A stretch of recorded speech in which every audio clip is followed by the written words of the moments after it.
इन sign गड़बड़ा रहा है। देखो, क्वेश्चन कह रहा है कि दो मास है, मान लेते हैं एक ये बॉडी है, इसका मास एम है और ये v स्पीड से मूव कर रही है। दूसरी बॉडी ये है, इसका भी मास एम है और ये भी v स्पीड से मूव कर रही है। ठीक है। और हम्म। दोनों कोलाइड करती हैं इन इलास्टिकली। इन इलास्टिकली कोलाइड करने का मतलब है कोलाइड करके एक सिंगल बॉडी बन जाती है। ठीक है ना। हम्म। अब देखो, हम्म। अगर हम न्यूटन फ्रेम में देखें, न्यूटोनियन वे में देखें, ठीक है, तो क्या होगा। न्यूटोनियन ही देखो तो इनिशियल मोमेंटम मान लेते हैं, इस डायरेक्शन को आप प्लस एक्स एक्सिस कह दो। ठीक। हम्म। तो इसका मोमेंटम फर्स्ट बॉडी कह दो, इसका सेकंड बॉडी कह दो। तो फर्स्ट बॉडी का momentum P1 as a vector क्या होना चाहिए बताओ। M V M I V. Cap. और हम्म। P2 एज अ वेक्टर क्या होना चाहिए, minus M V I cap -mvi होना कैपिटल। चाहिए। तो हम्म। कंजर्वेशन ऑफ मोमेंटम से फाइनल मोमेंटम जो होना चाहिए, ठीक है, हम्म। वो दोनों बॉडी के इनिशियल मोमेंटम का सम होना चाहिए। हम्म। हाँ। तो फाइनल मोमेंटम क्या आना चाहिए, जीरो। जीरो। तो फाइनल मोमेंटम जीरो, यानी कि अब मान लेते हैं तो बॉडी का मास एम है, थोड़ी देर के लिए कैपिटल एम है। तो capital M into V velocity as a zero, यानी वेलोसिटी क्या हो जाएगी, जीरो। ठीक है। जीरो। तो वेलोसिटी क्या हो जाएगी, जीरो। अच्छा देखो, न्यूटन के अगर तुम फ्रेम में हो तो तुम क्या कहते हैं कि एम जो है वो एक्चुअल में 2m हो जाएगा। दो बॉडी मिल जाएंगे तो दोनों का मास हाँ। एड अप हो जाएगा। ठीक है। हम्म, बोलो। हाँ। लेकिन यहाँ पे जो क्वेश्चन है ये रिलेटिविस्टिकली यहाँ लिखा हुआ है।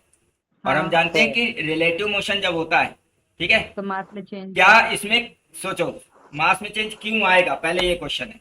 क्या इसमें बिफोर कोलिजन एनर्जी थी कि नहीं थी, हाँ। ठीक। ठीक थी ना। तो हम्म। आफ्टर कोलिजन वो देखो, टोटल वेलोसिटी जीरो ही जा रही है, हो रही है कि नहीं। हम्म। तो क्योंकि हम्म। कंजर्वेशन ऑफ मोमेंटम तो अभी भी काम करेगा ना, बस रिलेटिविस्टिकली करेगा। ठीक है। हम्म। तो आफ्टर कोलिजन भी वेलोसिटी जीरो ही हो जाएगी। लेकिन क्योंकि वेलोसिटी जीरो हो रही है तो काइनेटिक एनर्जी तो इसमें नहीं होगी। हम्म। लेकिन जो इनिशियल काइनेटिक एनर्जी थी वो energy as a mass convert हो जाएगी इसमें, और इसीलिए इसका मास इंक्रीज कर जाएगा। वही मास हम पूछ रहे हैं, यानी ये जो एम आएगा हम्म। रिलेटिविस्टिकली जो है, ये जो एम आएगा रिलेटिविस्टिकली, ये एम 2m से बड़ा होगा। ठीक अच्छा, है। तो इसको ये तो कर ही सकते हैं कि 2m में ऐड कर दे काइनेटिक एनर्जी दोनों का जो अब देखो, प्रीवियस। अब देखो, अब इसमें हम अगर कंजर्वेशन ऑफ मोमेंटम लगाएं तो उससे हमें पता चलेगा कि ये कंपोजिट जो बनना है इसकी वेलोसिटी कैपिटल वी समझो जीरो है। ठीक। बोलो। यही तो आ रहा था मेरा, तभी तो तो मैं कह रहा था कि जीरो आ रहा है तो क्या। ये तो वेलोसिटी जीरो आ रही, मास थोड़ी ना जीरो आ रहा है। अब हम हम्म। मास निकालेंगे तो मास के लिए हम एनर्जी कंजर्वेशन लगा रहे हैं। क्या लगा रहे हैं, एनर्जी एनर्जी कंजर्वेशन। कंजर्वेशन। ठीक है। तो इसकी टोटल एनर्जी E1 प्लस इसकी total energy E2 E is to. Equal to इसकी टोटल एनर्जी मान लेते हैं E। अब देखो, ये दोनों बॉडीज मूव कर रही हैं तो इनकी एनर्जी क्या होगी, mc² है ना। हम्म। हम्म। तो यहाँ पे m जो है, देखो ये जो m है ना, यहाँ पे दो बॉडीज जिनके मास m है, ये m मास समझो रेस्ट मास है। क्या है, रेस्ट रेस्ट मास। मास। तो mc² में m रेस्ट मास नहीं होगा क्योंकि ये दोनों मोशन में ना। तो m की जगह आएगा m upon the root 1 minus v² by B square by C C square. Square. m, तो एनर्जी फॉर्मूला होता है mc², तो m की जगह ये आ गया इंटू c² प्लस इसकी टोटल एनर्जी कितनी है, mc² by under root 1 minus v² by c² is equal to, और ये टोटल एनर्जी इसकी क्या होनी चाहिए, तो इसका टोटल मास कैपिटल एम माना है जो कि मुझे फाइंड आउट करना है। अब देखो, ये तो रेस्ट में है ना, क्योंकि कंजर्वेशन ऑफ मोमेंटम से ही पता चल रहा है कि इसकी फाइनल वेलोसिटी जो आएगी वो जीरो आएगी, कैपिटल वी। ठीक है। तो ये रेस्ट में है तो इसका रेस्ट मास ही कैपिटल एम लिया जाएगा। ये कैपिटल एम हमारा क्या है, रेस्ट मास ऑफ कंपोजिट है। ठीक है। इंटू c² तो हो जाएगा 2mc² upon the root 1 minus v² by c² is equal to mc²। c² से c² कट गया तो कैपिटल एम जो आएगा वो 2m times under root 1 minus v² by c² आएगा। ठीक है। ये आंसर, यानी कि अगर आपसे मतलब जो टोटल मास होगा वो ये होगा। अगर हम ये पूछे न्यूटोनियन के अकॉर्डिंग ये कितना ज्यादा है, तो इसमें से 2m घटा दो, पता चल जाएगा न्यूटोनियन के अकॉर्डिंग ये कितना ज्यादा है। क्लियर है। तो वन ठीक। अपॉन वन हाँ, माइनस बी अगला square by question. C square ही ज्यादा है। नहीं नहीं, ये तो फैक्टर में तुम बता रहे हो, फ्रैक्शन में। अगर हम रेशियो पूछे, ऐसा भी क्वेश्चन पूछ सकते हैं कि न्यूटोनियन के अकॉर्डिंग कंपोजिट मास का जो आएगा और रिलेटिविस्टिकली जो कंपोजिट मास आएगा उनका रेशियो क्या होगा, तो वो रेशियो गामा टाइम्स होगा 1/√1 में v²/c²। ठीक है, लेकिन अगर हम ये पूछें कि इन दोनों में डिफरेंस कितना है तो इसमें 2m माइनस करके निकालना पड़ेगा। ठीक है, लेकिन रेशियो भी तो निकालेंगे तो उसी तरह आएगा। नहीं रेशियो अलग चीज है, डिफरेंस अलग चीज है। अगर हम ये पूछे कितना एक्स्ट्रा है तो आप डिफरेंस करके निकालोगे, और अगर हम वो तो रेशियो ठीक है, पूछे, लेकिन निकाल रहे हैं, मान लो रेशियो भी कर रहे हैं तो 2m/√1 माइनस, चलो ठीक है। ठीक है 2m से डिवाइड हो जाएगा, रेशियो आ जाएगा। ठीक है, आगे बढ़ते हैं। हाँ देखो अब प्रॉब्लम ये है कि एक मास है m और दूसरा मास है m/2, वो दोनों एक दूसरे की तरफ अप्रोच कर रहे हैं और दोनों की स्पीड सेम दे दी मैंने v। ठीक है, अब हम इसको क्या कर रहे हैं, प्लस x डायरेक्शन अगर हम समझें। ठीक है, तो जो कंपोजिट बनेगा उसका मास कैपिटल M मान लेते हैं, क्योंकि हम देखो रिलेटिविस्टिक में हम ये नहीं कह सकते कैपिटल M क्या होगा डायरेक्ट। जैसे न्यूटोनियन होता तो हम कहते हैं ये दोनों मास ऐड होंगे, टोटल मास 3m/2 हो जाएगा, लेकिन हम रिलेटिविस्टिक केस में ऐसा नहीं करेंगे। ठीक है, और मान लेते हैं टोटल कंपोजिट जो बनेगा वो कैपिटल M है, और देखो इंस्पेक्शन से ही हम बता सकते हैं इसका मोमेंटम ज्यादा है इसका मोमेंटम कम है। ठीक है, तो टोटल वेलोसिटी इसी डायरेक्शन में होगी कैपिटल B। ठीक, फिर भी अगर कोई डाउट है तो कर सकते हैं कि देखो इनिशियल मोमेंटम और फाइनल मोमेंटम बराबर होना चाहिए, तो कंजर्वेशन ऑफ मोमेंटम क्या कहेगा, initial momentum equal to final momentum. अब इनिशियल मोमेंटम इसका क्या होना चाहिए, तो इसका इनिशियल मोमेंटम होगा mv मतलब इन दोनों का मिला के, तो ये होगा mv/√1 माइनस v²/c²। तो इस केस में क्यों रिलेटिविस्टिक लिए, हम एक बार सोचे लेकिन हम लिए नहीं, ऐसा क्यों लेंगे ये बता दो। क्योंकि देखो पूरा हम रिलेटिविस्टिक केस में कर रहे हैं, अगर ये बॉडी मूव कर रही है तो क्या इसका जो रेस्ट मास m है वही तो मोमेंटम रहेगा तो हमने फर्स्ट क्वेश्चन में ऐसा क्यों नहीं ना। किया था? यहाँ पे मैंने न्यूटोनियन में सॉल्व किया था, याद होगा न्यूटोनियन में मैंने हाँ। सेम रखा था, और हमने ये कहा था कि जब हम रिलेटिविटी में लेंगे तो भी टोटल मोमेंटम जीरो ही आएगा। हमने करके नहीं दिखाया था, अगर हम करते तो ये पूरा लेते, और फिर अगेन देखो ऐसे होता ये, और ये इसका है आई डायरेक्शन तो आई कैप, और फिर इसके लिए लिखते तो आता m/2 p√1 माइनस v²/c², और ये माइनस आई कैप आता तो ये minus i cap equal to मान लो कैपिटल M और वेलोसिटी v वेक्टर। तो देखो वहां पे पीछे मैंने इसको किया नहीं था, हमने न्यूटोनियन के लिए सॉल्व किया था, और हमने कहा था कि यहाँ पे मतलब लॉरेंट्ज में भी सेम रिजल्ट आएगा। ठीक है, तो हमने कहा था मोमेंटम ही जीरो आ जाएगा, क्योंकि देखो अगर मास सेम होता तो मोमेंटम जीरो आ रहा है कि नहीं आ रहा है। ठीक, तो वहां पे मैंने सॉल्व नहीं किया था, हमने ये कहा था कि मोमेंटम जीरो ही आएगा तो फाइनल वेलोसिटी जीरो ही रहेगी, और इसीलिए हमने सिर्फ एनर्जी कंजर्वेशन वहां पे लिया था, मोमेंटम कंजर्वेशन वाले पार्ट को सॉल्व नहीं किया था। लेकिन अगर हम मोमेंटम कंजर्वेशन वाले पार्ट को सॉल्व करते तो ऐसे ही सॉल्व करते। क्लियर है? ठीक है। अब यहाँ पे भी देखो, यहाँ पे भी हम कैपिटल M नहीं लिख सकते, हमें क्या लिखना चाहिए, कैपिटल M क्या है, इसका रेस्ट मास है। ठीक है, जो कि हमको निकालना है, लेकिन जब ये सिस्टम बनेगा तो ये मूव कर रहा होगा ना, रेस्ट पे तो रहा नहीं होगा, तो हम क्या लिखना पड़ेगा यहाँ कैपिटल M/√1 माइनस, और यहाँ पे वेलोसिटी इस मास की आएगी कैपिटल v²/c²। बोलो आएगी कि नहीं आएगी? तो यहां से एक इक्वेशन बनी कि mv वेक्टर जो आया √1 माइनस v²/c²। ये तो सब में से वैसे कॉमन होके कट भी सकता हाँ, है। इसको सॉल्व करके क्या आएगा देखो यहाँ पे सॉल्व करके 3/2 MV आ नहीं जाएगा। 3/2 क्यों आएगा, यहाँ माइनस साइन है, mv/2 1/2 v²/c²। ये आई कैप डायरेक्शन में आया। अगर हम वेक्टर फॉर्म में ना लिखना चाहें इसे, ठीक है ना, तो हम इसको ऐसे लिख सकते हैं mv equal to √1 minus v²/c² equal to mv/2 √1 minus v²/c। बोलो इतनी बात समझ आ गई? इसे इक्वेशन 1 कह देते हैं। अब देखो यहाँ पे दो वेरिएबल हैं, एक कैपिटल M हमें नहीं पता और एक हमें कैपिटल V, दोनों चीजें नहीं पता है। ठीक है ना, अगर हम न्यूटोनियन में होते तो हम कैपिटल M जानते होते इन दोनों का सम, और यहाँ कैपिटल M दोनों का सम रख देते, सॉल्व करके V आ जाता। क्लियर है? अब हम एनर्जी कंजर्वेशन लगाएंगे, तो बिफोर कोलिजन टोटल एनर्जी कितनी है बोलो? इसका है mc²। तो mc² में m/√1 माइनस v²/c² नहीं लेंगे, प्लस ऐसे ही इसकी लेंगे तो m/2 करके लेंगे, m/2 c² √1 माइनस v²/c²। बोलो इज इक्वल टू, और इसकी टोटल एनर्जी कितनी लेंगे, capital M c² √1 minus capital v square by c v square, square upon c square. क्योंकि इसका भी अब देखो रिलेटिविस्टिक मास है। पिछले वाले क्वेश्चन में क्या था, हमने कह दिया था टोटल मोमेंटम जीरो आएगा, फाइनल बॉडी मूव ही नहीं कर रही होगी, इसलिए वहां पे हमने सिर्फ इतना लिखा था, ये पार्ट नहीं लिखा था नीचे, ठीक है। अब इसको सॉल्व करने पे आएगा 3mc square by 2 under root 1 minus B square by C square is equal to capital m c square by under root 1 minus capital b square by C square आएगा। अब तुम समझ सकते हो ये इक्वेशन सेकंड है, यहाँ पे हम सी काट दे रहे हैं, ये मान लेते हैं ये सी स्क्वायर कट ही जाना है, ठीक है। लेकिन ये पार्ट नहीं कर सकता क्योंकि यहाँ कैपिटल भी है और यहाँ स्मॉल भी है। अब इस सेकंड को और इस फर्स्ट को आपस में हम ऐसे सॉल्व करेंगे कि हमें कैपिटल वी भी मिल जाए और कैपिटल एम भी मिल जाए। तो अगर हम दोनों को पहले डिवाइड करते हैं कैपिटल एम काट के, ठीक है, तो हम इस पार्ट को मिटा रहे हैं। जरा हम इसको पॉज कर लें। तो देखो ये दो इक्वेशंस आई थी हमारे पास, एक कंजर्वेशन ऑफ मोमेंटम से, एक कंजर्वेशन ऑफ एनर्जी से। अब हमें कैपिटल एम और वी दो चीजें निकाली। तो अगर हम फर्स्ट को सेकंड से डिवाइड कर दें तो क्या होगा, इसको इससे जब डिवाइड करेंगे तो देखो पूरा सब कुछ कट जाएगा, केवल वी बचेगा इधर। और इधर क्या बचेगा डिवाइड करने पे, इधर डिवाइड करने पे देखो एम कट जाएगा और ये नीचे से कट जाएगा, 2 कट जाएगा, तो वी बाई 3 बचेगा, यानी कैपिटल वी जो आया वो वी बाई 3 आया, ठीक है। और कैपिटल वी को 1 में रख दो वापस से, तो एम हमें पता चल जाएगा। तो एम इंटू वी की जगह v by 3 under root 1 minus v की जगह वी बाई 3 का स्क्वायर, यानी कि v square by 9c square is equal to m v by 2 under root 1 minus we square by C square.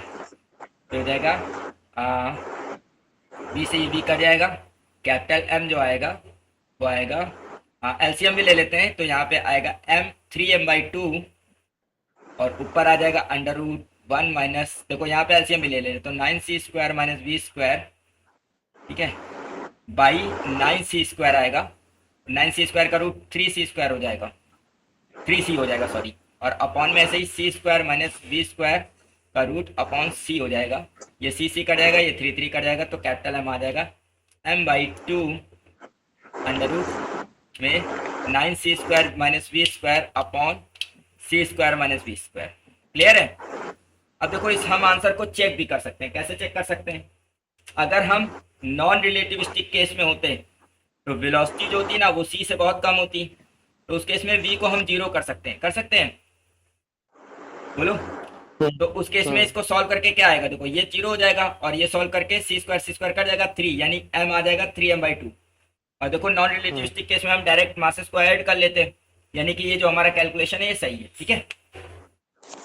अमन, हाँ speed तो वही आई थी जो v by 3 मैंने बोला नहीं था, 1/3 ऑफ इनिशियल वेलोसिटी। अच्छा स्पीड वही आई। हाँ v by 3। अच्छा तो एक कैसे सेम आ गई, करके देखो, न्यूटोनियन के हिसाब से करके देखो वही आएगी। रुको न्यूटोनियन के हिसाब से हम करके देख रहे हैं। यहाँ पे होता m v बाई 2 और यहाँ होता 3m capital v by 2 upon 2। हाँ तो capital v equal to v by 3 आता। v by 3। हाँ तो ठीक है, इस बार सेम आ रहा है, हो सकता है, ठीक है। एक बार वैसे कैलकुलेशन सही होगा क्योंकि इसको रखने पे जो मास आ रहा है ना वो नॉन रिलेटिविस्टिक केस को फॉलो भी करता है, ठीक है। तो रिजल्ट सेम होना चाहिए, फिर भी चेक कर लो कहीं कोई गलती हुई ना हो, ठीक है। एक बार मतलब जो है कैलकुलेशन चेक कर लेना, वैसे सही है, ठीक है। हाँ बस वही मास वाला है। अच्छा मास वाले में अगर v की वैल्यू वही छोटा रखें तो वही सेम आ रहा 3m by 2। नहीं हाँ तो वही तो हम कह रहे हैं, जब हम v को ये अगर हम नॉन रिलेटिविस्टिक केस लें तो ये मास ऑटोमेटिक न्यूटोनियन के अकॉर्डिंग जो होना चाहिए उसमें चेंज हुआ जा रहा है, ठीक है। यानी ये सही है, और ये सही तभी हो सकता है जब ये v सही हो,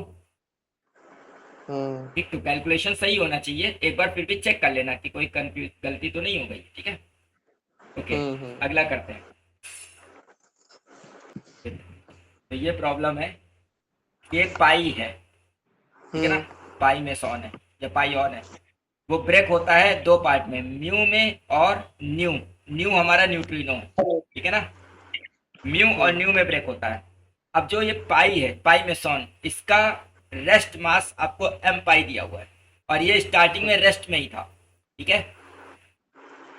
और म्यू जो है उसका रेस्ट मास m म्यू है, m म्यू इसका रेस्ट मास, ठीक है ना। यहाँ पे ये जो लिख रहे हैं हम, ये रेस्ट मासेस लिख रहे हैं, ठीक है।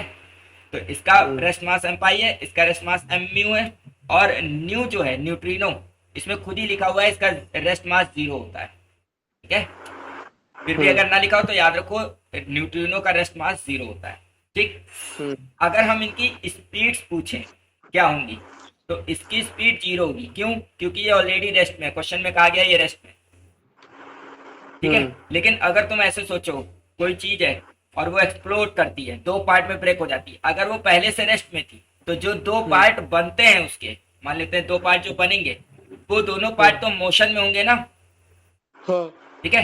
तो एक्चुअल में क्या हो रहा होगा, एक्चुअल में ये जो म्यू है, ये वाला पार्ट मूव कर रहा होगा और ये न्यू भी मूव कर रहा होगा, बोलो। तो इसकी स्पीड भले 0 है, लेकिन म्यू की कुछ स्पीड होगी v, वो हमको फाइंड आउट करना है। क्वेश्चन में कहा गया फाइंड स्पीड ऑफ म्यूऑन, और जो न्यू है न्यूट्रिनो, जिसका रेस्ट मास 0 है, तो जिस भी चीज का रेस्ट मास 0 होगा उसकी स्पीड स्पीड ऑफ लाइट होगी, यानी इसकी स्पीड स्पीड ऑफ लाइट, ठीक। अब क्लियर है कि ऐसा हुआ होगा कि जो म्यू है वो इस डायरेक्शन में गया होगा और न्यू जो है वो इस डायरेक्शन में गया होगा, या अपोजिट, क्योंकि एक दूसरे के जस्ट अपोजिट ही गए होंगे। क्यों ऐसा है, क्यों अपोजिट गए होंगे? क्योंकि देखो, अगर हम कंजर्वेशन ऑफ मोमेंटम देखें, by conservation of momentum, momentum conservation से हमें क्या पता चल रहा है, initial momentum as a vector equal to final momentum as a vector.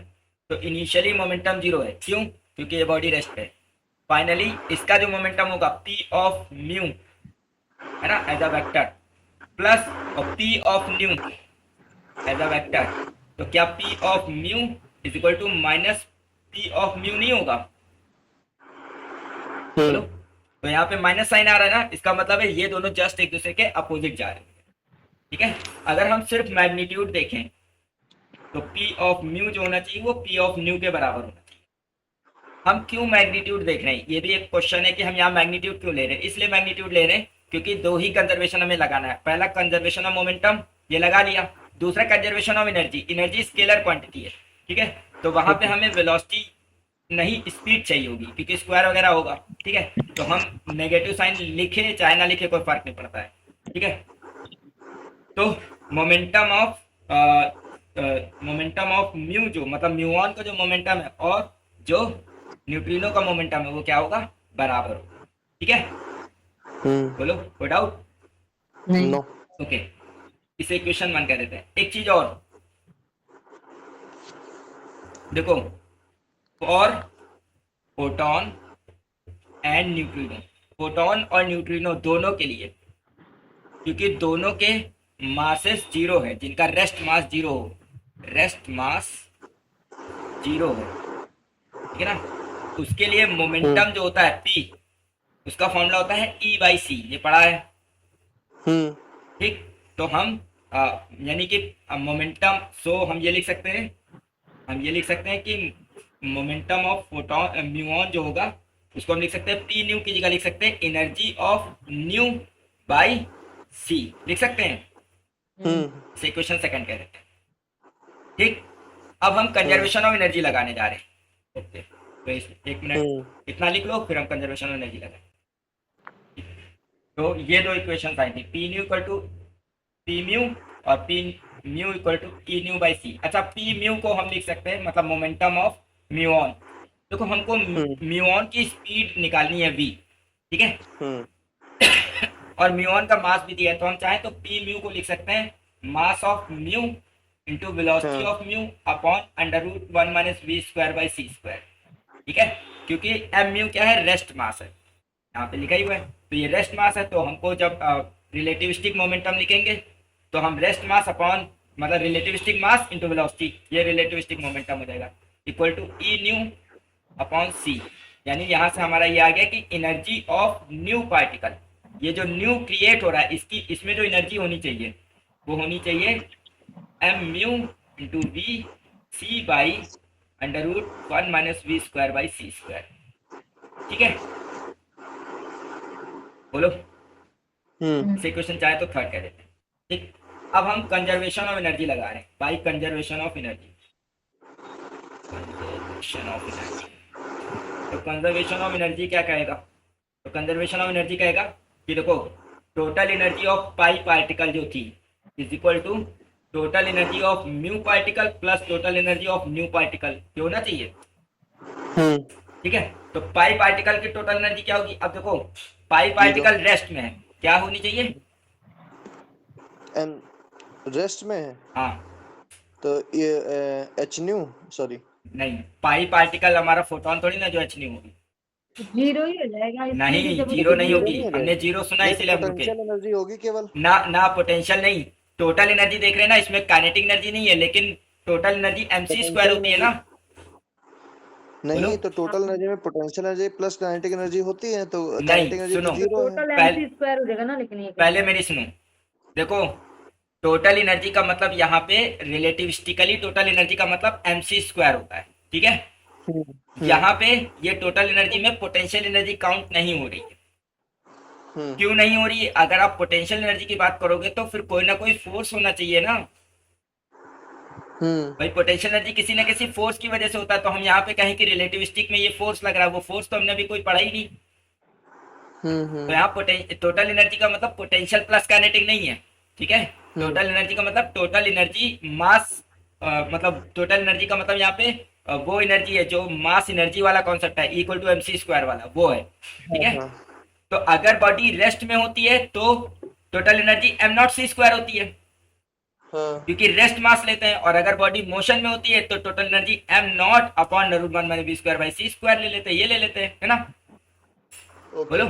तो यहाँ पे क्या है, जो पाई पार्टिकल है वो पहले रेस्ट में है, तो जब पाई पार्टिकल की एनर्जी लेंगे तो सिर्फ एम सी स्क्वायर लेंगे। यहाँ पे एम क्या होगा इसका? रेस्ट मास, तो रेस्ट मास इसका एम पाई है, m pi c square equal to, अब एनर्जी ऑफ न्यू, तो जब न्यू की एनर्जी लिखेंगे तो हमको पूरा वो लिखना पड़ेगा, mass of nu into c square upon √1 minus B square by C square, क्योंकि ये मोशन में है, प्लस और एनर्जी ऑफ न्यू कितना होगा वो हमने इक्वेशन सेकंड में निकाल रखा है, mass of nu into b c by √1 minus B square by C square. बोलो। ठीक है, अब इसको सॉल्व करके हम क्या करें, देखो अभी भी हमारे पास हाँ, इसमें हमारे पास सिर्फ एक वेरिएबल है v। क्यों एक वेरिएबल है v? क्योंकि देखो मास ऑफ म्यू और c ये सब तो हमें पता ही है, तो इसको सॉल्व करके हमारा वेलोसिटी आ जाएगी। चलो ट्राई करते हैं, देखते हैं आती है नहीं आती है। सी स्क्वायर नहीं कट रहा है।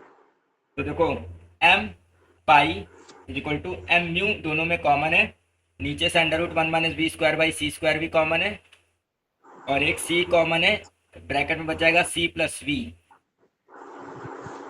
ठीक है।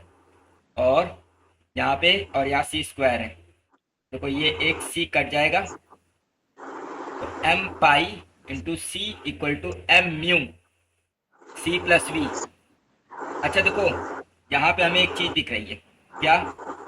ये c प्लस वी है, a प्लस बी जैसा, और नीचे अगर a square minus B square फॉर्मूले में a minus b a plus b आता है, ठीक है ना।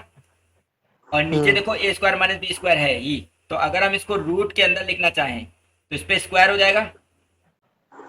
बोलो। अगर हम ये c प्लस बी को रूट में लिखना चाहें तो इस पे स्क्वायर हो जाएगा, और ये जो 1 minus B square by C square वाला पार्ट है, इसमें अगर हम एलसीएम ले लें तो नीचे हो जाएगा c square minus B square upon C square, root से बाहर आ जाएगा तो c ऊपर आ जाएगा, ठीक है ना। और ये c भी कट जाएगा, तो m pi equal to m mu, है ना, अंडर c प्लस वी का होल स्क्वायर अपॉन, और a square minus B square खोल दो तो c माइनस वी और c प्लस वी, तो ये c प्लस वी और एक कट जाएगा, m पाई के नीचे m म्यू ले लो इक्वल टू, और स्क्वायर को इधर ले लो, स्क्वायर रूट है ना इधर, तो इधर ले लो तो स्क्वायर बन जाएगा c plus v upon c minus v, ठीक है। अब हमको v निकालना है, कंपोनेंटो डिविडेंडो लगा दो, तो हो जाएगा m pi square plus m mu square upon m pi square minus m mu square is equal to c plus v plus c minus v upon c plus v minus c plus v, c cut गया और यहाँ v cut गया, 2c by 2v आएगा, तो ये c by v आ जाएगा is equal to m pi square plus m mu square upon m pi m pi square minus m mu square. ठीक है, तो इसको सॉल्व करके जो आंसर आएगा ओवरऑल वो यहाँ लिख देते हैं, v इज इक्वल टू उल्टा कर देंगे। ठीक है, तो c into m pi square minus m mu square divided by m pi square plus m mu square. ठीक है, ये हमारा आंसर आ जाएगा। क्लियर है? हाँ तो देखो ये तीन रिलेटिविस्टिक कोलिजन की प्रॉब्लम ली। देखो आइंस्टीन ने क्या बोला था, आइंस्टीन के पोस्टुलेट यही थे। पहला पोस्टुलेट ये था कि जो फंडामेंटल लॉज ऑफ फिजिक्स हैं वो सेम रहेंगे हर केस में। ठीक है, तो देखो कोलिजन में मतलब हम वो लगाते थे कंजर्वेशन ऑफ मोमेंटम, और वहां पे specially conservation of kinetic energy लगाते थे। ठीक है, यहाँ पे हम क्या कर रहे हैं, कंजर्वेशन ऑफ मोमेंटम और कंजर्वेशन ऑफ टोटल एनर्जी लगा रहे हैं। क्योंकि वहां पे सिर्फ कंजर्वेशन ऑफ काइनेटिक एनर्जी इसलिए लगाते थे क्योंकि हम ये मान के चलते थे कि टोटल एनर्जी उसकी काइनेटिक एनर्जी ही है। ठीक है, बॉडी मोशन में है और वहां पे कोई हम फोर्स वगैरह मतलब लेते नहीं थे। ठीक है, तो वही लॉ यहाँ भी लग रहा है, लेकिन क्योंकि रिलेटिविस्टिक केस में मास भी चेंज होता है विद वेलोसिटी।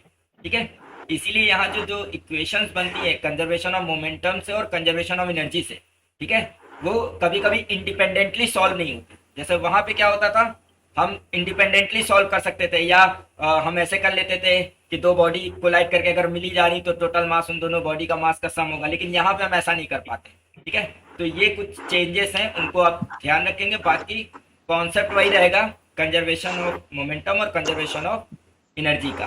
तो क्योंकि आइंस्टीन ने कहा भी है कि all laws of fundamental physics must be same in all frame. सारे फ्रेम में जो लॉज ऑफ फिजिक्स होने चाहिए वो क्या रहने चाहिए, सेम रहने चाहिए। तो जो कॉन्सेप्ट है वो सेम है। ठीक है, बस क्या है, तरीका थोड़ा सा अलग हो गया है। ठीक है, तो ये तीन प्रॉब्लम हो गई कोलिजन से रिलेटेड रिलेटिविस्टिक केस में। ठीक है ना, ऐसी ही कुछ प्रॉब्लम मोस्टली आती भी है। ठीक है ना, दो बॉडी कोलाइड करके एक बन रही है, या दो बॉडी कोलाइड करके तुम्हारा जो है, या एक ही बॉडी का डिके हो रहा है। ये डिके प्रोसेस हो गया और वो कोलिजन प्रोसेस था। ठीक है, ओके अच्छा, ये कहाँ पे हेल्पफुल हो सकता है? देखो जैसे ये डिके प्रोसेस है तो ये किस में हेल्पफुल हो सकता है? जैसे हमने पढ़ा है अल्फा डिके। ठीक है, तो अल्फा डिके में क्या होता है, मान लेते हैं एक न्यूक्लियाई है, रेडियोएक्टिव न्यूक्लियाई, वो अल्फा पार्टिकल को रिलीज कर रहा है। ठीक है, तो जो अल्फा पार्टिकल की काइनेटिक एनर्जी होगी और जो उसका रेसिडुअल पार्ट बचेगा उसकी काइनेटिक एनर्जी होगी। अगर हम न्यूटोनियन वे में निकालें तो कुछ और आएगी, और रिलेटिविस्टिकली निकालें तो यही पूरा कॉन्सेप्ट काम आएगा। ठीक है, चलो आगे बढ़ते हैं। तो देखो मान लेते हैं हम अगला टॉपिक पढ़ने जा रहे हैं, डॉपलर इफेक्ट ऑफ लाइट। ठीक है ना, हम देखो होता क्या है कि जो हमारा ऑब्जर्वर है, जैसे अगर कोई सोर्स है जो कि वेव मतलब कोई सोर्स है जिससे वेव रिलीज हो रही है, वेव एमिट हो रही है। अब वो वेव साउंड वेव हो सकती है, ठीक है, या लाइट वेव हो सकती है, और वो जो वेव रिलीज हो रही है वो कोई ऑब्जर्वर उसको रिसीव कर रहा है मान लेते हैं।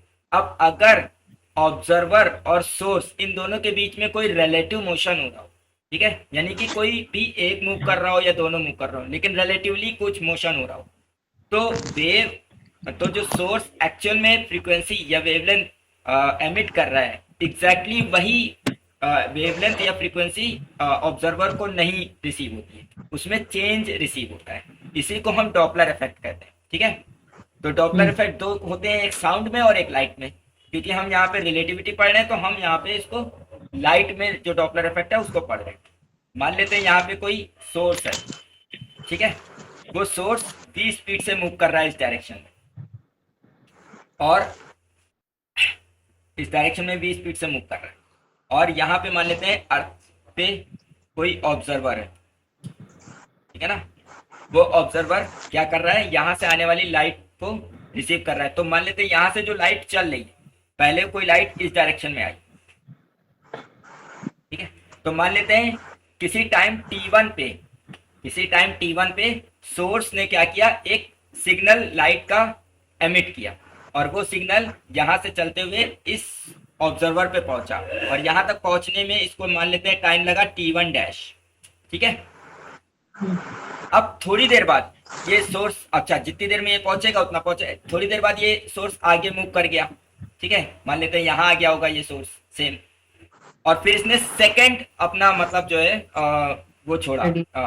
हाँ मतलब यहाँ पे एक पहले क्या किया था, एक अपना एक सिग्नल छोड़ा था, और फिर थोड़ी देर बाद उसने टी टाइम बाद, मान लेते हैं टी टाइम बाद, आफ्टर टाइम टी टाइम बाद उसने दूसरा अपना जो है वो छोड़ा सिग्नल। तो जो दूसरा सिग्नल छोड़ा तो वो भी यहाँ पे रिसीव होगा। ठीक है, अब देखो मान लेते हैं इनिशियली ये एंगल थीटा था, मतलब जो सोर्स और वेलोसिटी के बीच में, मतलब सोर्स की वेलोसिटी और लाइट जिस डायरेक्शन में जा रही है ऑब्जर्वर पे, उन दोनों के बीच में एंगल ये थीटा था। ठीक है, जब ये आगे बढ़ जाएगा तो ये एंगल नो डाउट चेंज होना चाहिए, लेकिन हम यहाँ पे वो केस ले रहे हैं जिसमें ये ऑब्जर्वर और ये सोर्स बहुत एक दूसरे से दूर है, जैसे स्टार्स का केस। ठीक है ना, तो स्टार्स के केस में हम जो टाइम ले रहे हैं ना वो बहुत ज्यादा नहीं ले रहे, ऐसा नहीं है कि बहुत करोड़ों साल बाद की बात कर रहे हैं। ठीक है, तो उस केस में ये जो टाइम है ना ये स्मॉल है और ये डिस्टेंस ट्रेवल्ड स्मॉल होगी, तो ये एंगल जो चेंज है वो ना के बराबर। ठीक है, अच्छा जो फर्स्ट सिग्नल इसने छोड़ा था T1 टाइम पे, वो यहाँ पे रिसीव हुआ था T1 डैश टाइम पे।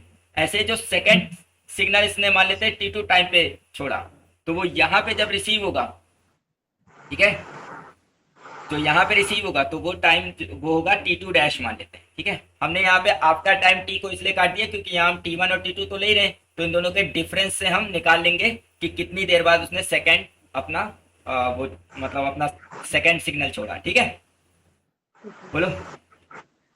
अब देखो अगर हम यहाँ से हम यहाँ पे ये देखेंगे कि यहाँ मतलब हम यहाँ पे T1 डैश और T2 डैश को कैलकुलेट करना चाहेंगे, तो अगर हम यहाँ से इस पे परपेंडिकुलर डालें, ठीक है,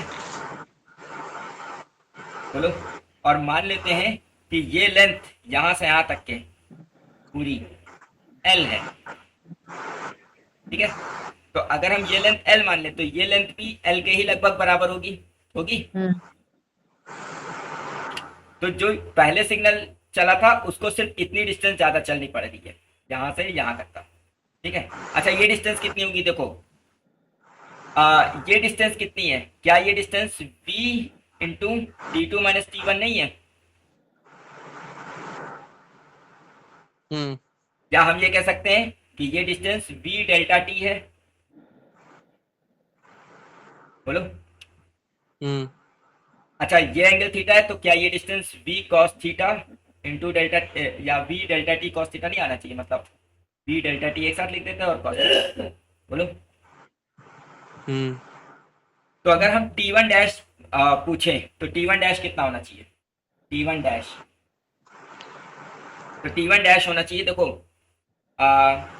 ये जो टाइम T1 और ये जो टाइम T1 डैश है ये दोनों अर्थ के रिस्पेक्ट में है। किसके रिस्पेक्ट में है, मतलब ये यहाँ एक चीज सोचो समझो कि यहाँ पे जो डैश है इसका मतलब ये नहीं है कि ये मतलब दूसरा फ्रेम है और ये T1 दूसरा फ्रेम है, ये दोनों टाइम, ये T1 टाइम और ये T1 डैश टाइम, ये दोनों time T1 and T1 dash, ये दोनों टाइम जो है ना वो विद रिस्पेक्ट टू अर्थ है, अर्थ के रिस्पेक्ट में है, यानी कि अर्थ पे जो ऑब्जर्वर है, यानी कि विद रिस्पेक्ट टू ओ, अर्थ मतलब यहाँ पे ऑब्जर्वर जो है अर्थ पे उसके रिस्पेक्ट में है।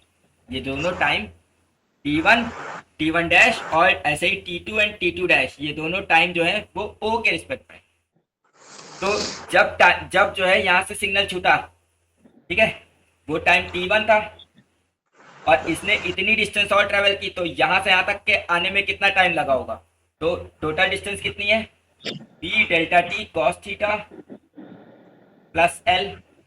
बोलो, तो ये टोटल डिस्टेंस, और क्योंकि लाइट आ रही तो लाइट की स्पीड c है तो इसको टाइम लगेगा, ये टोटल डिस्टेंस अपॉन स्पीड। बोलो, समझे भाई, ये डिस्टेंस है v delta t cos theta और ये डिस्टेंस है L, तो टोटल डिस्टेंस हो गई v delta t cos theta plus L, इन दोनों का सम टोटल डिस्टेंस हो गई, और इस जहां से लाइट आ रही है स्पीड ऑफ लाइट से, तो उसको टाइम कितना लगेगा, ये अपॉन c।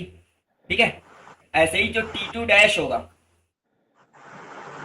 ये जो टाइम होगा T2 डैश, ये होगा T2 प्लस T2 वो समय जिस समय सिग्नल छोड़ा था और जहां से यहां तक के लाइट को आने में टाइम लगा होगा L अपॉन c।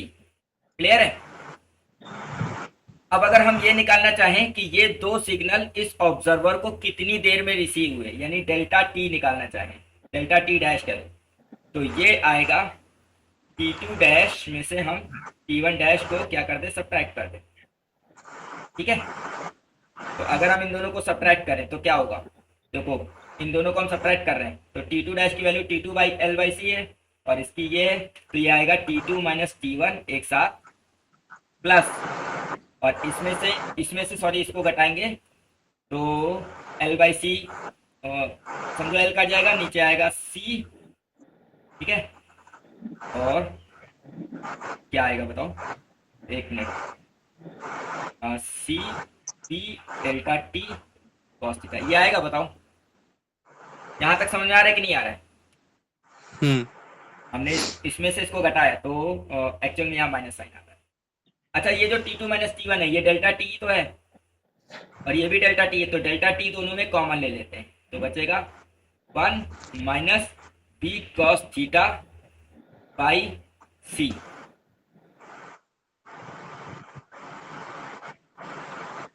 ये डेल्टा टी डैश आ गया, बोलो। अब जो डेल्टा टी डैश है, जितने टाइम बाद उसको दो सिग्नल रिसीव हुए, अगर हम इसका उल्टा कर दें तो यही इसके लिए फ्रीक्वेंसी हो जाएगी, है ना। तो ये न्यू क्या हो गया, मतलब यहाँ पे जो 1 अपॉन डेल्टा टी डैश है लिख देते हैं, 1 अपॉन डेल्टा टी डैश जो होगा वही हमारा क्या हो जाएगा, न्यू। और न्यू क्या है, न्यू हमारी है फ्रीक्वेंसी रिसीव्ड टू ओ। भाई देखो, इस ऑब्जर्वर को जो दो सिग्नल मिल रहे हैं, एक टी टू डैश पे एक टी वन डैश पे, इन दोनों सिग्नल का अगर हम डिफरेंस निकालें जो टाइम, तो T two minus T one dash आएगा। इन टाइम इंटरवल पे दो सिग्नल आ रहे हैं, तो अगर हम इसका अपोजिट ले लें टाइम इंटरवल का तो फ्रीक्वेंसी मिल जाएगी। तो ये वो फ्रीक्वेंसी हुई न्यू, जो क्या हो रही होगी उसने, ये वो फ्रीक्वेंसी हुई जो ऑब्जर्वर रिसीव करेगा। ये पार्ट समझ आ गया, बोलो। Equal to delta T bracket में 1 minus B cos theta by C. यहाँ तक नोट कर लो, फिर आगे बताते हैं। नोट हो गया। नोट हो गया तो मिटा रहे हैं। ठीक है, हमारा ये रिजल्ट है 1 by nu equal to delta.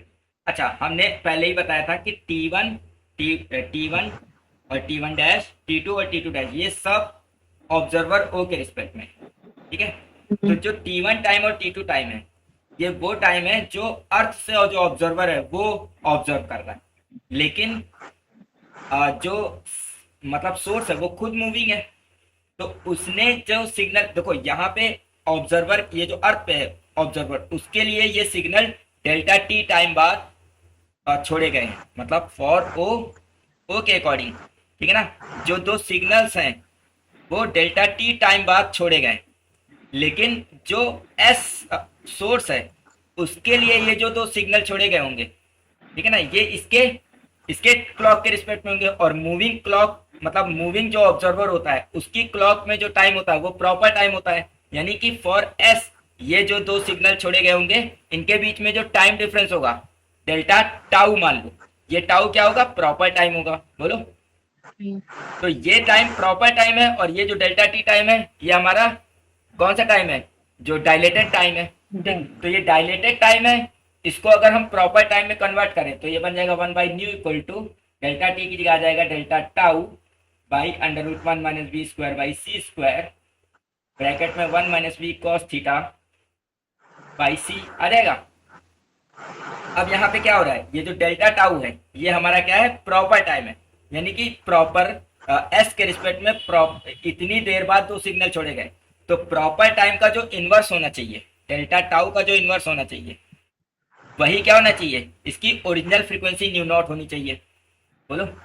तो हम ये लिख देंगे 1 by nu equal to delta tau की जगह 1 अपॉन न्यू नॉट और फॉर्मूला बना 1 minus B cos theta by C upon under root 1 minus B square by C square. इसको अगर हम सॉल्व करें तो न्यू इक्वल टू फॉर्मूला बन जाएगा nu not under root 1 minus B square by C square divided by 1 minus B cos theta by c. Clear है, बोलो, समझ आ गया ये। बस एक मिनट। हाँ, बस। इतना नोट करो फिर बताते हैं। हम्म, ठीक है, तो ये फॉर्मूला आया nu equal to nu naught, nu is equal to nu naught one minus we square by C square upon one minus we cos theta by C. तो ये एक जनरल फॉर्मूला आ गया, ठीक है, hmm, Doppler shift, Doppler effect का। ठीक है, अब देखो, अच्छा यहाँ पे हमने फ्रीक्वेंसी के लिए निकाला है, चाहे तो हम फ्रीक्वेंसी की जगह क्या लिख सकते हैं, p equal to nu equal to c by lambda होता है। तो वेवलेंथ के लिए फॉर्मूला क्या बन जाएगा, lambda equal to lambda not, ये चीज ऊपर आ जाएगी, one minus we cos theta by C upon root one minus we square by C square. ठीक है ना, तो ये अपने अकॉर्डिंग चेंज कर सकते हैं, इससे कोई इशू नहीं। अब देखो हम स्पेशल केस ले रहे हैं, स्पेशल केस ले रहे हैं, क्या है, पहला, अगर थीटा जीरो होता, थीटा जीरो मतलब ये सोर्स है, ये v स्पीड से ऑब्जर्वर की तरफ आ रहा है और लाइट भी इसी डायरेक्शन में छोड़ रहा है c। ठीक है, तो अगर कोई स्टार हमारी तरफ अप्रोच कर रहा है सीधे, ठीक है, तो उस केस में थीटा क्या होगा, जीरो होगा।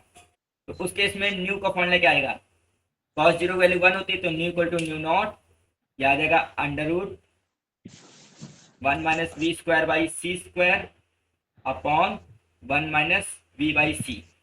अब चाहे तो जैसे पीछे अभी हमने सॉल्व करते समय क्या किया था, इस वाले पार्ट को अगर हम अंडर रूट में ले लें तो ये इसका होल स्क्वायर बन जाएगा। ठीक है, और इसको फॉर्मूले को खोल लें तो ये हो जाएगा nu is equal to nu not under root, ये बन जाना चाहिए one plus V by C upon one minus V by C. आया समझ में कि नहीं, ये समझ आ गया ना कैसे हो गया, हमने डायरेक्ट लिख दिया है, A square minus B square formula लगा दिया यहाँ और इसको रूट में लिख दिया तो होल स्क्वायर हो जाएगा, ये काट दिया पार्ट। ठीक है, दूसरा केस है सेकंड। अच्छा, इस केस में क्या दिख रहा है तुमको, इस केस में तुमको ये दिख रहा है कि फ्रीक्वेंसी न्यू क्या हो रही है, न्यू नॉट से ज्यादा है, बढ़ रही है या घट रही है, बोलो। किसमें? इस केस में इस केस में इस केस में न्यू जो है न्यू नॉट से ज्यादा आएगा कि कम आएगा, ज्यादा आएगी। ज्यादा आएगा, या आप ये कह सकते हो कि वेवलेंथ लैम्डा जो होगी वो लैम्डा नॉट से वो क्या आएगी, कम आएगी। हम्म, ठीक है, यानी कि जब, इसको बोलो, ब्लू शिफ्ट कर। है ना, तो जब ऑब्जेक्ट तुम्हारी तरफ अप्रोच कर रहा है, ठीक है, तो फ्रीक्वेंसी ग्रेटर की तरफ बढ़ रही है और वेवलेंथ कम की तरफ बढ़ रही है, इसी को हम क्या कहते हैं, ब्लू शिफ्ट बोलते हैं। यानी wavelength blue colour of light की तरफ शिफ्ट हो रही है क्योंकि लेस वेवलेंथ है। ठीक है ना, ओके, तो इसे ब्लू शिफ्ट बोलते हैं। और एस यानी कि जब ऑब्जेक्ट आपके करीब आ रहा होता है तो उसमें ब्लू शिफ्ट अपेयर होता है। सेकंड, अगर थीटा हमारा 180 डिग्री हो तो उस केस में क्या होगा, मतलब सोर्स हमसे दूर जा रहा है v स्पीड से, ठीक है, जबकि लाइट हमारी तरफ आ रही है c स्पीड से, तो यहाँ पे एंगल कितना बनना है, 180 डिग्री बन रहा है। तो उस केस में ये न्यू का फॉर्मूला आएगा। अब देखो cos 180 की वैल्यू -1 होती है, तो यहाँ पे इस केस में यहाँ -1 आएगा, सॉरी इसमें -1 आएगा तो यहाँ प्लस हो जाएगा, तो जब नीचे प्लस होगा, ठीक है, और यही कंडीशन लगाएंगे तो फॉर्मूला बनेगा nu naught equal to nu not under root one minus V by C ऊपर आएगा upon one plus V by C आएगा, नीचे प्लस आएगा। ठीक है ना, तो इस केस में जो फ्रीक्वेंसी न्यू हमें रिसीव होगी वो उसकी ओरिजिनल से लेस होगी, या आप कह सकते हो वेवलेंथ जो है वो ज्यादा होगी, इसे हम रेड शिफ्ट बोलते हैं। ठीक है, और इसी चीज को ऑब्जर्व किया गया स्टार्स में रेड शिफ्ट ऑब्जर्व किया गया। इससे पता चलता है कि दूर के जो स्टार्स है वो हमसे दूर जा रहे हैं, यानी कि यूनिवर्स एक्सपैंड कर रहा है। तो यूनिवर्स के एक्सपेंशन का एक मतलब प्रैक्टिकल प्रूफ जो है वो रेड शिफ्ट है। ठीक है, ये भी एमसीक्यू में बन सकता है कि जो है यूनिवर्स एक्सपैंड कर रहा है, इसका मतलब जो प्रूफ है वो किस में मिलता है, ब्लू शिफ्ट में, रेड शिफ्ट में, कहाँ पे, है ना, तो रेड शिफ्ट में मिलता है। और तो ये दोनों केस जो है 1 और 2 केस जो है, ठीक है ना, ये दोनों केस हमारे कहलाते हैं लॉन्गिट्यूडनल शिफ्ट कहलाते हैं। क्या कहलाते हैं, एक मिनट को चेक कर लेते हैं। हाँ, लॉन्गिट्यूडनल डॉपलर शिफ्ट कहलाते हैं। ये दोनों क्या कहलाते हैं, लॉन्गिट्यूडनल डॉपलर इफेक्ट कहलाते हैं। ठीक है ना, थर्ड और केस है अगर थीटा 90 डिग्री हो जाए, ठीक है, तो इसे हम कहेंगे लेटरल डॉपलर इफेक्ट। इसे हम क्या कहेंगे, लेटरल डॉपलर इफेक्ट। और लेटरल डॉपलर इफेक्ट के केस में जो आएगा वो आएगा, देखो कॉस की वैल्यू तो जीरो ही हो जाएगी, कॉस जीरो वैल्यू वन, मतलब कॉस 90 की वैल्यू जीरो हो जाएगी, तो ये पूरा जीरो हो जाएगा। तो nu equal to nu not under root one minus B square by C square, सिर्फ इतना ही रिजल्ट आएगा। क्लियर है? ठीक है, तो ये दो केसेस हो गए, तीन केसेस हो गए, जीरो 180 डिग्री और 90 डिग्री। ठीक है, ओके। अब एक सेकंड इतना लिख लो, एक सेकंड और, तो बस एक और पार्ट बता दे, खत्म। लिख लिया। ठीक है, तो देखो अभी हमने निकाला nu is equal to nu not under root one plus V by C upon one minus V by C, ये हमने ल्यू शिफ्ट के लिए ये रिजल्ट निकाला था। अब देखो फॉर स्मॉल वी, अगर वी स्मॉल है मतलब बहुत ज्यादा नहीं है, ठीक है ना, वी मान लेते हैं स्मॉल है, उस केस में, या आप ये कह सकते हो कि वी जो है ना वो सी के रिस्पेक्ट में स्मॉल है, ठीक है, उस केस में हम कह सकते हैं nu is equal to nu naught one plus V by C जो है इसके ऊपर whole power one by two लिख सकते हैं, और जो नीचे है उसको one minus V by C की whole power minus one by two लिख सकते हैं, लिख सकते हैं। अब हम इसको बाइनोमियली एक्सपैंड कर रहे हैं, तो nu is equal to nu naught, ये हो जाएगा one plus V by two C, और ये हो जाएगा one plus V by two C, ये भी हो जाएगा। कैसे? क्योंकि बाइनोमियली क्या कहता है, वन प्लस एक्स की पावर एन को हम वन प्लस एन एक्स लिखते हैं, ठीक है, ठीक है, तो यहाँ पे एन की वैल्यू माइनस है तो माइनस माइनस प्लस हो जाएगा।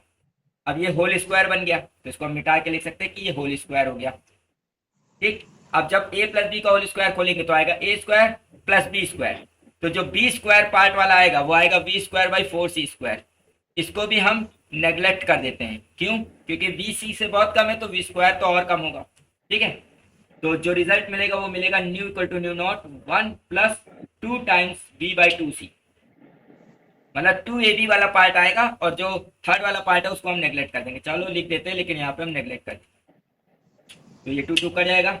अब देखो न्यू इज इक्वल टू आ जाएगा न्यू नॉट, और अंदर हम मल्टीप्लाई करेंगे तो nu naught plus nu naught into V by C. अब इस न्यू नॉट को इधर ले लो, ठीक है, तो डेल्टा, तो ये हो जाएगा nu minus nu naught is equal to nu naught we by C, और ये हो जाएगा delta nu is equal to nu naught we by C. ये वाला फॉर्मूला 10th-12th में दिया हुआ है, ठीक है। इसी फॉर्मूले से हम डायरेक्ट क्वेश्चन करते हैं, ज्यादातर जो पीजीटी में क्वेश्चन होता है वो इसी फॉर्मूले पे बेस्ड आता है। ठीक, बाकी जनरलाइज फॉर्मूला आप याद रखो, हो सकता है डायरेक्ट फॉर्मूला पूछ ले, ठीक है, या आपसे पूछ ले रेड शिफ्ट का फॉर्मूला, जब बी और सी कंपेरेबल हो, यानी कि बी बहुत कम ना हो, उस केस में ये रेड शिफ्ट का फॉर्मूला उसमें प्लस ऊपर रहता है और ब्लू शिफ्ट में माइनस ऊपर रहता है, डिपेंडिंग कि आप फ्रीक्वेंसी के लिए लिख रहे हैं या वेवलेंथ के लिए लिख रहे हैं, ठीक है ना। सेम केस में हम डेल्टा लैम्डा भी निकाल सकते थे, डेल्टा लैम्डा जो आता है वो lambda not we by c, formula यही आता, ठीक है। तो ये जो डेल्टा न्यू, ये डेल्टा लैम्डा आया है ना, इसी को हम डॉपलर शिफ्ट बोलते हैं या शिफ्ट बोलते हैं, ठीक है ना। तो ये डॉपलर शिफ्ट ऑफ फ्रीक्वेंसी हो गया, डॉपलर शिफ्ट ऑफ वेवलेंथ हो गया, ठीक है। अगर हमको शिफ्ट निकालना है तो डायरेक्ट ये फॉर्मूला लगा के आंसर आता है, ठीक है। तो रिलेटिविटी आज खत्म हो गई, ठीक है। अब हमने सोचा ये था कि मिनकॉस्की स्पेस भी बता देते, लेकिन मिनकॉस्की स्पेस पीजीटी में आता नहीं, तो फिर उसको ड्रॉप ही कर देते हैं। अब नेक्स्ट टर्न पे नेक्स्ट चैप्टर ही शुरू करेंगे, क्योंकि मिनकॉस्की स्पेस देखते हैं, अगर मिनकॉस्की स्पेस बताने लायक होगा तो बता देंगे, वैसे है नहीं पीजीटी में, पक्का है ये, ठीक है। से क्या टॉपिक का बोल रहा था? मिनकॉस्की स्पेस, अच्छा, मिनकॉस्की स्पेस, समझ गई। तो देख लेंगे, अगर वैसे ये है नहीं पक्का मुझे याद है, ठीक है, तो इसको छोड़ देंगे। ठीक है, तो नेक्स्ट ही टॉपिक। हाँ, नेक्स्ट टॉपिक देखते हैं क्या हमको चूज करना है, उस हिसाब से आगे बढ़ेंगे। तो आज के लिए यहीं तक रखते हैं, फिर नेक्स्ट डे मिलते हैं, बाय। ठीक है।